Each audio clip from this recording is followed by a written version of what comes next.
আজকে দুপুরবেলা রান্না শেয়ার করতে চলে আসলাম।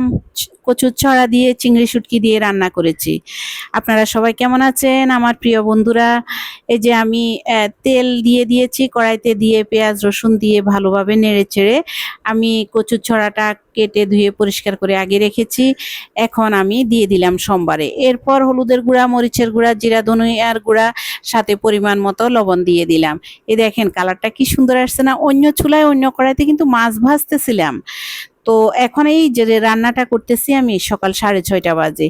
এত দ্রুত রান্না করতেছি, চিংড়ি শুটকি বাছা ধোয়া, তারপর কচুরছড়া কাটা, সাথে আমি মাছ আর বরবটি দিয়ে আলু দিয়ে মাছ দিয়ে রান্না করতেছি। তো কচুরছড়াটা দেখেন আমি অনেকক্ষণ কষিয়েছি, আবার সাথে ঢেকেও দিয়েছিলাম। কালারটা যেই সুন্দর আসছে সেরকম টেস্টিও হয়েছে। আসলে সত্যি স্বাদ হয়েছে, টেস্টি বলাটা ঠিক না, স্বাদ হয়েছে। তা আপনারা এইভাবে খেয়ে দেখতে পারেন চিংড়ি শুটকি দিয়ে কচুরছড়া। আমার কাছে খুব ভালো লেগেছে, আমার হাজব্যান্ডের আমার খুব প্রিয়। আর সবচেয়ে বেশি প্রিয় হয়েছে চিংড়ি শুটকি। কোনো শুটকি খায় না আমার ছোট মেয়েটা, শুধু চিংড়ি শুটকিটা খায়। সেই জন্য এই চিংড়ি শুটকি রান্না করেছি। অন্য কড়াইতে বললাম না মাছটা ভাজতেছিলাম, মাছ ভেজে তাড়াতাড়ি আবার পেঁয়াজ কেটে এখন আমি বরবটি আলু দিয়ে রুই মাছ রান্না করব। এই যে পেঁয়াজ দিয়ে দিয়েছি, পেঁয়াজটা একটু লাল হয়ে আসছে, এখন আমি দিয়ে দিলাম আলু আর বরবটি। বেশি পরিমাণ রান্না করব না, এক বেলার জন্যই রান্না করব, কারণ আমার রাত্রে আবার রান্না করতে হবে।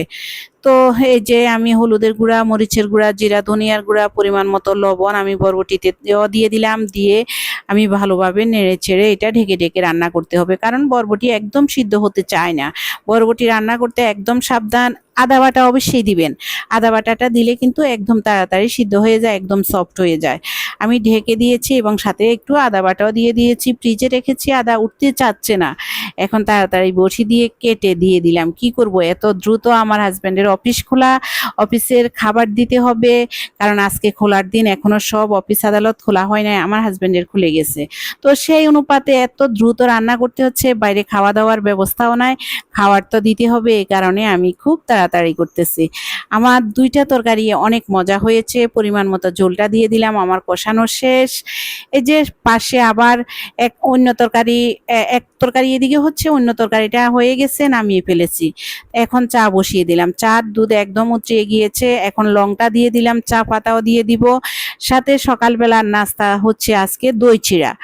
তো এগুলা সব মিলিয়ে আপনাদের সাথে শেয়ার করলাম।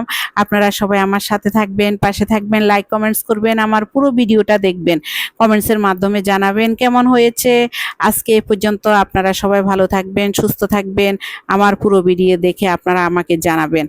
টাটা, সবাই সুস্থ থাকবেন, আমার জন্য আশীর্বাদ করবেন আমি যাতে ভালো থাকি, সুস্থ থাকি।